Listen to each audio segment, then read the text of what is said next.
Dr. Lawton is the Florence Gaskins Harper Endowed Chair in Art Education and Thought Leader at the Hurwitz Center at MICA, the Maryland Institute College of Art. A fifth-generation educator from Washington, D.C., she earned a BA degree in studio art and sociology from the University of Virginia, an MFA in printmaking at Howard University, and I don't know what these letters mean. Dr. Lawton. In College Teaching of Art. That's exactly it. Yeah, from Columbia University. In addition, she has published 2 books, 30 scholarly articles and book chapters, and given over 80 presentations. Her artwork can be found in permanent collections, like lots of permanent collections. So I'm going to tell you a few. The Library of Congress, Rare Books and Special Collections, National Museum of Women in the Arts, and the Myers Foundation, and lots more. Would you give it up for Dr. Pamela Lawton? Thank you. Thank you so much for coming out on a holiday weekend. I really appreciate it.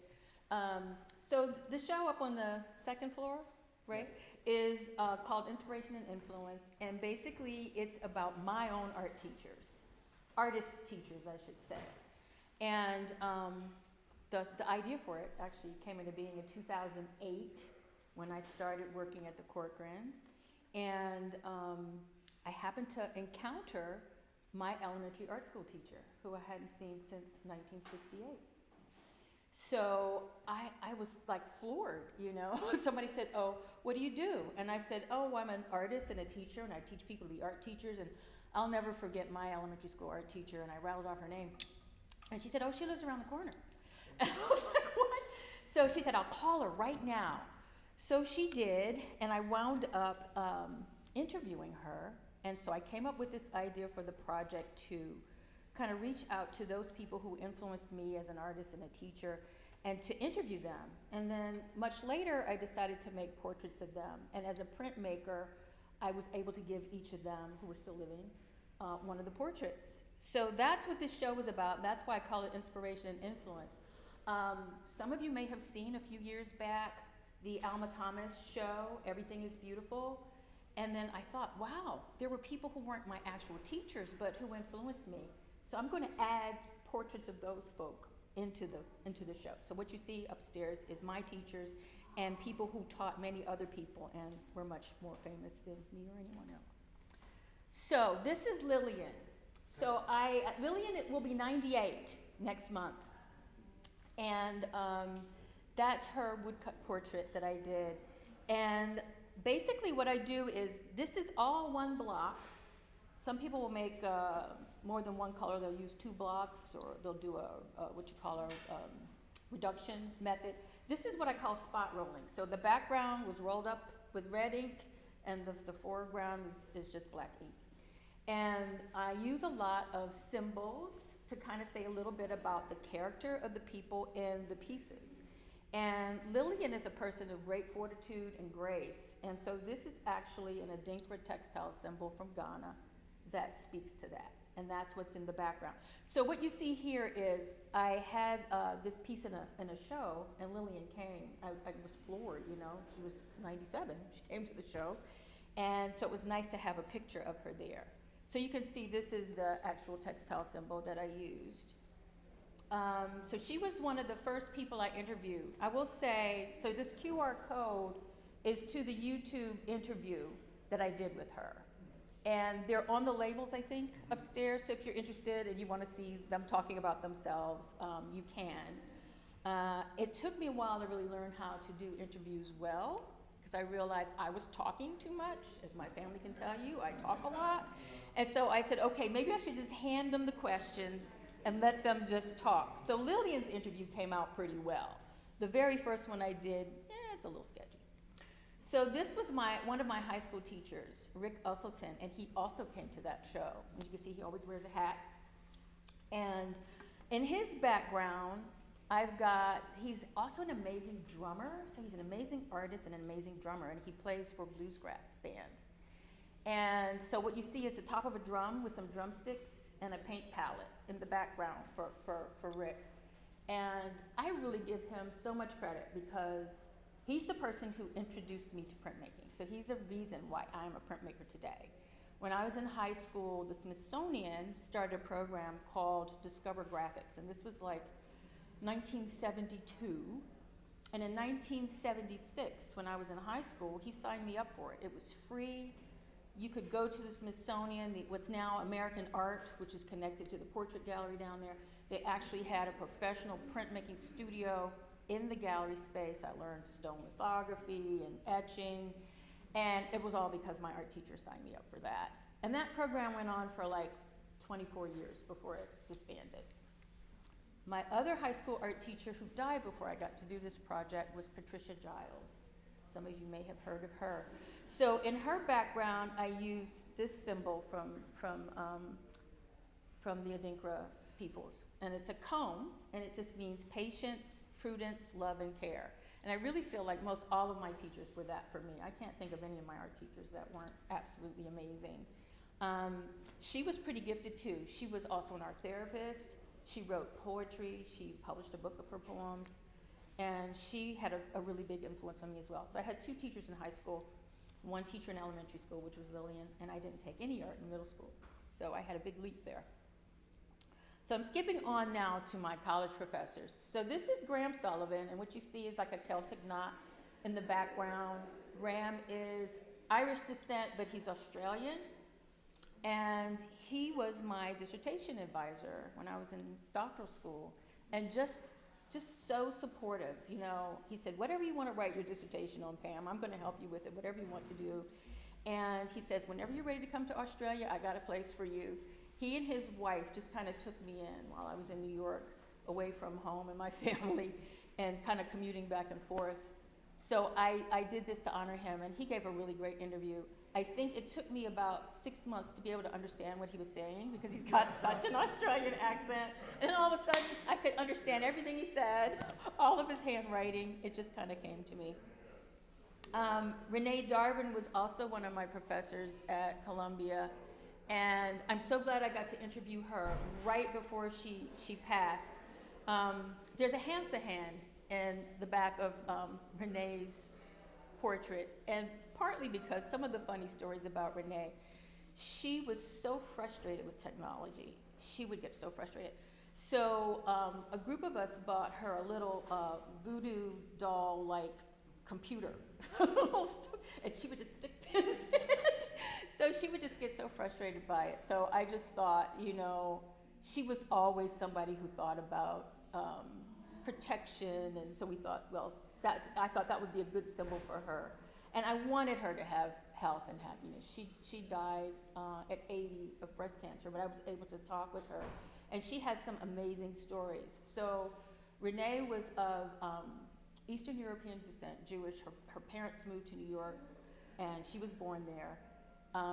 But she fell in love with museums when she was really little, and she would skip school. She would tell me the story. She'd skip school and go to the Brooklyn Museum. She said she'd get under the turnstile and just go see all the work. Nobody ever stopped her, wondering like, why this kid isn't in school or whatever. And she said one day her aunt happened to be at the museum. She's like, what are you doing here? And she's like, she said, did your mom know you're here? Yeah. She did not know she was there. But Renee had some of the best stories, and she went to Cooper Union and studied art there, and then later on became an art teacher. And she said her first gig was she was substituting, and she didn't know what to do. She said the kids were just, you know, doing whatever, all in the room. And so somebody told her, what you do is you go right in and you give a command. And so she said, like, what? What do I do? I said, well, say you, go open the window. She said, well, what if the window's closed? Or what if the window's already open? She said, well, just reverse the, command. So she said these kids were just like lounging around, not paying her any attention. So she just walked right in and she said, you, open the window. And they just like, So I just thought she was hilarious. She taught me so many wonderful things. And this is Judy Burton. Judy is also, she's 80 now, and she is still running the art education program at Teachers College. I think she's probably about to retire soon. But she is from England, and she's so hilarious because she thinks she's got an American accent now, that she's been here so long that she sounds American. No, she doesn't. So I've got a Union Jack in her background, but she is a really sharp person. She started a community arts program up there at Teachers College right about now, and she's been there for about 30 years, and she's just added so much to the program. So I'm still in touch with her. I just saw her about a month ago. And then this was my first interview. It was the worst one. So if you happen to look at it, just bear in mind, this was my first boss when I started teaching college. And this is Johanna Moore, and she's got a hex sign in the background. And she's from Philly. And I thought about hex signs because of Pennsylvania Dutch, but I found some of these, the colors have a certain meaning. So orange is affiliated with brightness and kindness, and then the stars, the oak leaves and the hearts in the hex sign are about strength, success, love, and kindness. So when I asked Johanna if I could interview her, she said, well, will you interview me with my art teacher? I said, sure. So we went to her high school art teacher's home. I think she was about 103 when she passed, and she might have been 100 then. And I've got the two of them there, and it was just a whole jumble of conversation, but it was absolutely amazing. So the interview didn't come out all that coherent, but I will say that if you want to hear more about Johanna's teacher, Gladys Block, there is an amazing interview that was done with her with the Senior Arts Initiative, which is a group in Philadelphia that goes around and does video interviews with artists from the Philadelphia area. So there's an amazing interview with Gladys there. And she was interesting too, because I think she was the only girl in her family, and she wasn't necessarily expected to go to college, I don't think, but she went to Moore College of Art and studied art there and became this amazing art teacher in Philly. This is the one person who's actually related to me, and who is not actually an art teacher, but was an elementary school teacher. So this is my cousin Jeanette. And Jeanette taught in the California public school systems in LA. And I interviewed her because she said they did not have art in the elementary school in LA. I don't even know if they still do. So she had to include it in her curriculum. And her father was an artist, so she always talked about how she picked up things from her childhood and put that into her teaching. So I thought that's so important. You know, I think everybody should have the right to have an art education specifically, but if not, I would like to know that the teachers they have are interested enough in making art a part of the curriculum that they do that. Then this is, I think, the last of my teachers. This is my printmaking professor from Howard, Winston Kennedy, and he's an amazing printmaker from South Carolina originally, which is why the South Carolina flag is in the background. And I think he's about to retire. He taught at Howard for many, many years. He taught at Duke Ellington School of the Arts for several years before that. And now he's teaching at an HBCU in North Carolina, but I can't remember the name of it. So he's one of these people who's very innovative in terms of printmaking, come up with different techniques and teaching that to people, which I think is amazing. So as I mentioned earlier, I did these, and then I thought, okay, there are all these amazing artist educators who were not my teachers, but who were other people's teachers, and I would like to do portraits of them. So right after the Phillips opened a show about Alma Thomas, I decided to do a portrait of her. So what I was trying to do was mimic one of her art pieces as part of the background. So that's like one of her paintings that I have in the background. But she was pretty amazing because she was a DC public school teacher, which, as I said, I'm a fifth generation teacher. All of my family was in the DC public schools. And she went on late in life in her 70s to become this nationally known artist. So I think that's just kind of a very heartening story to know that, you know, you could be a teacher your whole life, but you could also maybe make it as a nationally known artist at some point. So some of the people that were good friends of hers, one of whom was Delilah Pierce, who was also a DC area art teacher, and my mother-in-law was an art teacher. And these were all friends of hers. Delilah Pierce was. They were in, my mother-in-law was one of the founders of an art sorority. I think one of the first that they've had. And Delilah Pierce was one of the members of that sorority. As was Deborah Ambush, who I think was one of the board members here at the Delaplane and a good friend of mine. So this is a piece of Delight Pierce, and I was trying to mimic one of her paintings, which I don't know how well I did that, but this one is the one that has a painting in the background, and then I cut out pieces of the print so that you can see part of the painting through that. And then I thought about people who weren't in DC. So Margaret Burroughs was a very amazing figure in Chicago. She helped start she was one of the founders of the DuSable Museum, which is up there in Chicago. And what I have there is like one of her linoleum prints called Mother of All Humanity, Mother Africa. And it's one of the few prints that you see online quite a bit. And there's a picture of the Disabled Museum. And then the Adinkra symbol for toughness, adaptability, and devotion to service. So she was really devoted to community arts, which is what happens here at the Delaplane, making sure that young people had access to the arts. She worked with the Southside Community Arts Center as well in Chicago. And so she's a very well-known figure. And this last one, this is one of my photographs. It wasn't professionally photographed, so I apologize. But I just completed this like a week and a half ago. So this is Georgette Seabrook Powell. And Georgette Seabrook Powell was a Harlem Renaissance artist. And she came to the DC area, I think like in the 70s, late 60s or 70s. And she was a community teaching artist. So she taught at the Anacostia Museum. She taught all around DC. So she was also an art therapist. And she was an amazing painter. And she did this one print. So I found this one print online that the Metropolitan Museum has, and I included that in the background. But that's a drum that's in the background for her. And it talks about united action, being about community. Her son also was a good friend of your uncle Gus's. He was a musician. And so she was very close to the family as well. So I wanted to honor her for all her work. She also went to Cooper Union, but they didn't want her to complete her degree.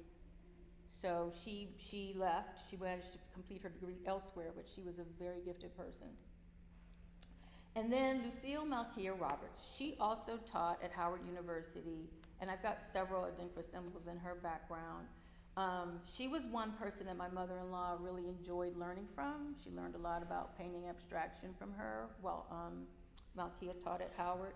And she was mostly a painter, but I got that photo. So some of these reference photos, like I went and did research. I went to the Anacostia Museum. I went to the People's Archive at Martin Luther King Library and found a newspaper article on Malkia, which is how I got that photo.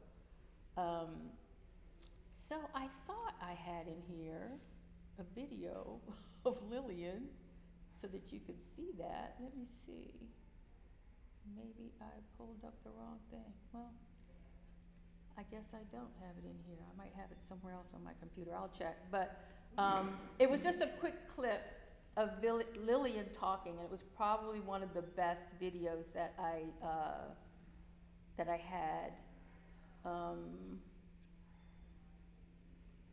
no, I don't know where it is, you all. Sorry about that. Oh wait, maybe it's this one. I pulled up the wrong presentation. I altered it. Nope, that's not it. Anyhow, you can, if you want, look at the QR code and get a little clip of Lillian. But what I found really interesting about her is she was born in 1927, right? So she'll be 98, as I said, next month. And she said her parents were both professors in Florida. And 2 years later, when the stock market crashed, they lost everything. And they wound up moving to New York City where they had family. And she said that she has always felt that everybody can be creative. And sometimes I feel like when you don't have things easily available to you, that's when you are your most creative, because you have to figure out how you want to do what you're going to do. And she said that she remembered making paper dolls. I don't know how many other people here made paper dolls. I made them as a kid. And that her mother would take the worn sheets, from the bed sheets, and make her amazing dresses out of them. Now, some people would probably say, I don't want to wear a handmade dress to school. But she was thrilled by that. And so she said that that taught her, living during those times as a kid, taught her that you can make something out of anything, that your creativity is in your own hands. And so that's the part of the interview that I had to show you. So some of the questions that I asked them were things like, can you tell me a little bit about your own art education? Did you grow up with art in the household? If you were to give some advice to a new art teacher about how to balance their art and teaching life, what should they know? So I asked them all of these questions. So the interviews are at least an hour. Some of them are really long. But it was helpful because I wanted to use them in my own teaching.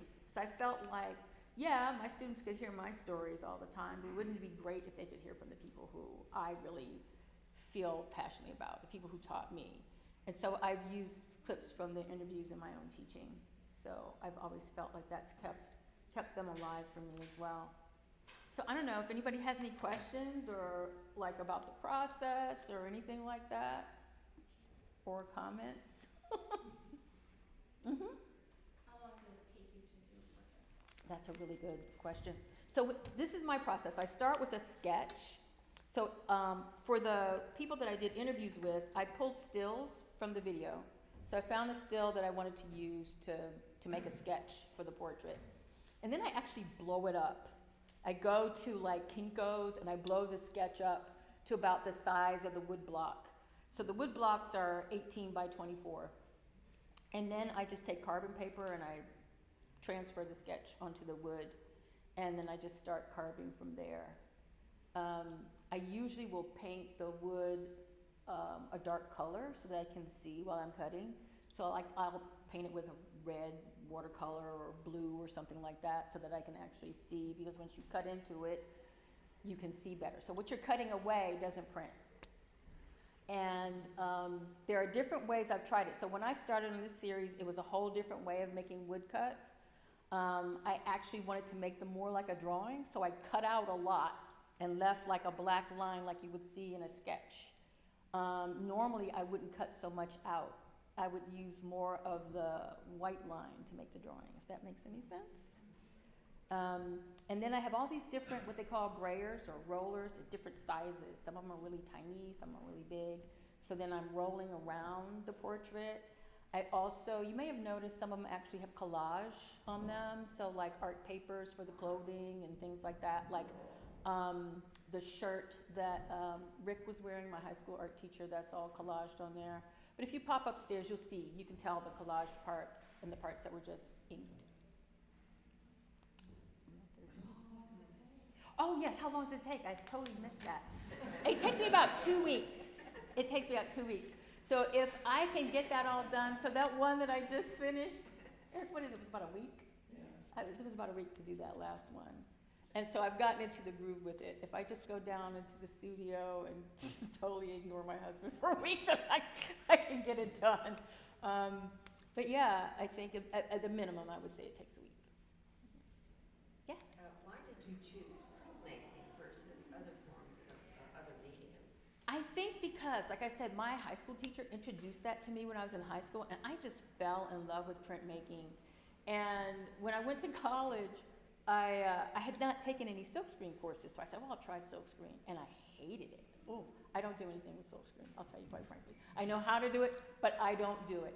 And I think it was because back then, in the late 70s, everything was oil-based, you didn't have water-based inks, and if you didn't have a good exhaust system, the chemicals that you had to use to clean those screens, and you may have heard there are several printmakers who died of all kinds of lung complications. And it was up in a hot attic, and there was no, and we were using something like lacquer thinner to clean the screens out, and I just didn't like it. But I still liked etching and lithography, and I actually got into woodcut printing while I was in undergrad. So I did one woodcut, and I kind of fell in love with that because it's something you could do at home. You don't necessarily have to have a press, right? So, and I wanted to give the teachers a print, right? So if I had made a painting, it would be really hard for me to give it to them, or I wouldn't have any record of anything. So this way, I was able to give them the piece. Yes? When you make your preliminary sketch, do you just sort of have it in your head what you want, and that's usually just do one sketch, and when I'm satisfied with it, that's the one that I'm gonna use. So I might, it depends on, sometimes it just works right away, and I just get it right away. Sometimes I have to do a couple of them, and I'll go, oh, that doesn't look right. And then I'll get one, I say, okay, this is it. This is the one I'm gonna blow up, right?